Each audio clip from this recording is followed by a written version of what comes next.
Assalamualaikum warahmatullahi wabarakatuh. Perkenalkan, nama saya Yusuf Rizky Imawan. Di sini saya akan mempresentasikan tentang PAS Statistika. Kepada yang terhormat dosen pengampu Ibu Siti Komaria. Langsung saja di sini saya akan menjelaskan tentang soal PAS Statistika. Nomor 1, sebuah pabrik mengklaim bahwa rata-rata berat produk adalah 500 gram. Untuk menguji klaim tersebut diambil sampel sebanyak 36 produk dan diperoleh rata-rata sampel 495 gram dengan simpangan baku populasi 12 gram dengan taraf signifikansi A sama dengan 0,05. Ujilah apakah rata-rata berat produk lebih kecil dari 500 gram. Diketahui klaim rata-rata 500 gram, rata-rata sampel 495 gram, simpangan baku populasi 12 gram, ukuran sampel 36 dan A sama dengan 0,05.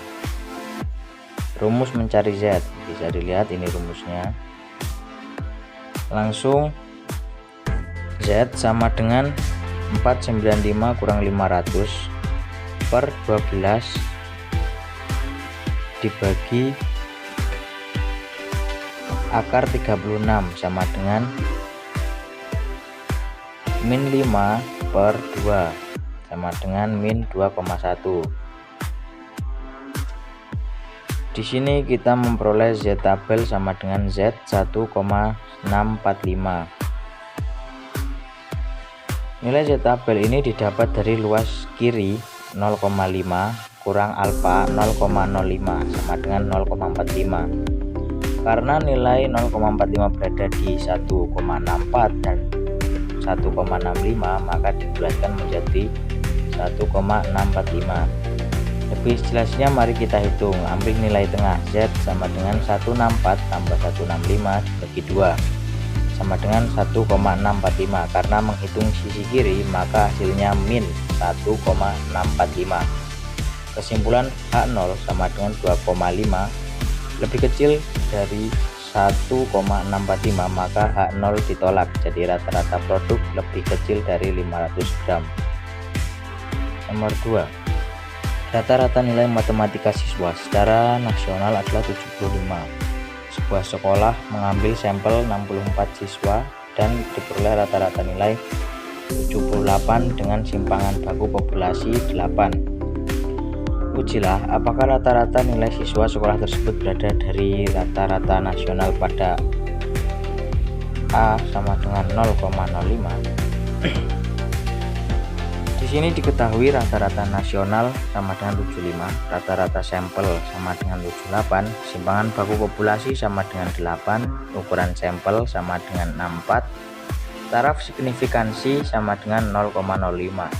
Jika dilihat dari soal, maka kita akan melakukan uji dua sisi. H0 sama dengan 75, H1 sama dengan 75. Rumus Z sama dengan 78 kurang 75 per 8 dibagi akar 64 sama dengan 3 per 8 bagi 8 sama dengan 3 per 1. 3 dibagi 1 sama dengan 3. Nah, di sini kita memperoleh Z tabel lagi 1,69. Kita mendapat Z tabel dari A dibagi 2. Mengapa dibagi 2? Karena kita menggunakan uji dua sisi. 0,05 bagi 2 sama dengan 0,025. 0,50 dikurang 0,025 sama dengan 0,475. Karena 0,475 berada di baris 1,9 kolom 0,06, maka dibulatkan menjadi 1,69. Kesimpulan H0 sama dengan Z hitung lebih besar dari Z tabel sama dengan 3 lebih besar dari 1,96, maka H0 ditolak.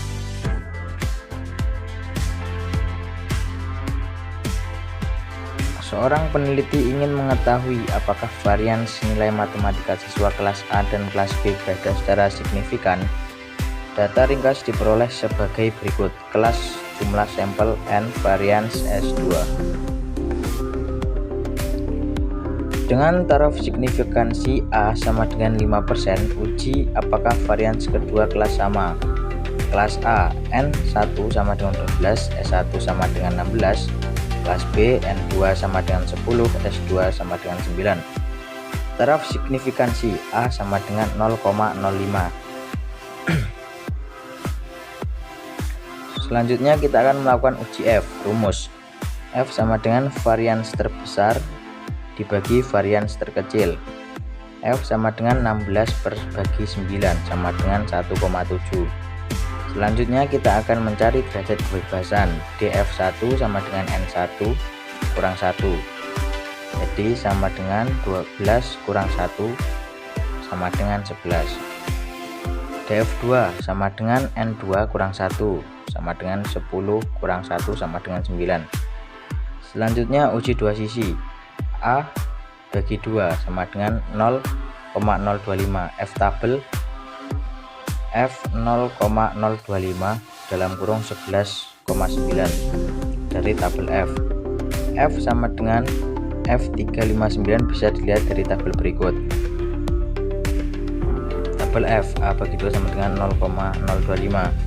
Di tabel F 1 baris 11 kolom 9 nilainya 3,59. Ini bisa dilihat di sini. Maka F 0,025 sama dengan 359. F hitung sama dengan 1,78, F tabel sama dengan 3,59. Jadi karena F hitung lebih kecil dari F tabel sama dengan 1,78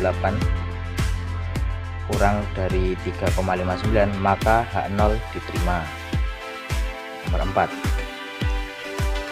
Seorang peneliti ingin mengetahui pengaruh jumlah jam belajar X terhadap nilai ujian matematika Y siswa. Data hasil pengamat: terdapat 6 siswa, disajikan pada tabel berikut. Siswa,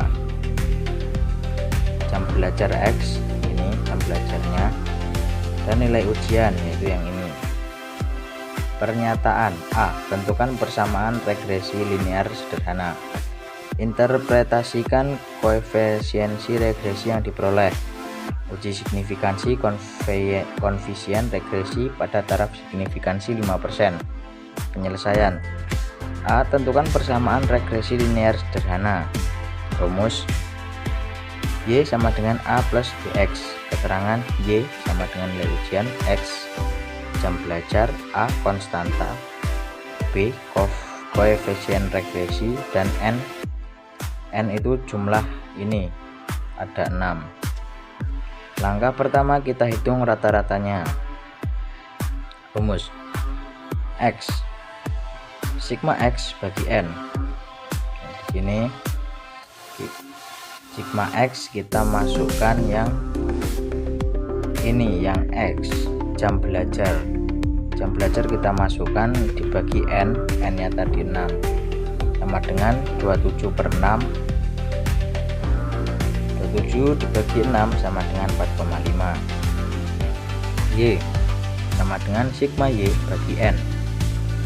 Sini kita masukkan nilai ujian dibagi 6 sama dengan 465 dibagi 6 sama dengan 77,5. Hitung koefisiensi regresi. B, ini bisa dilihat rumusnya sama dengan 87,5. 87,5 itu yang ini dibagi 17,5 sama dengan 5. Hitung konstanta A. A sama dengan Y bar kurang B X bar sama dengan 77,5 dikurang 5 dalam kurung 4,5 sama dengan 77,5 dikurang 22,5 sama dengan 55. Mencari persamaan regresi linear. B. B. Interpretasi koefisiensi regresi. A sama dengan 55, B sama dengan 5. Oke, untuk yang C, uji signifikansi koefisien regresi. A sama dengan 5%. A 5% sama dengan 0,05. T hitung sama dengan B bagi SE dalam kurung B sama dengan 5 kurang 0, karena errornya itu tidak ada, karena nilai kita itu, garis kita itu lurus. Karena SE 0, maka otomatis nilai T sama dengan tak hingga. Jadi karena terhitung lebih besar dari T tabel sama dengan tak hingga lebih besar daripada 0, maka H0 ditolak. Oke, mungkin cukup sekian presentasi yang dapat saya sampaikan. Kurang lebihnya saya mohon maaf. Saya akhiri. Wabillahi taufiq wal hidayah. Wassalamualaikum warahmatullahi wabarakatuh.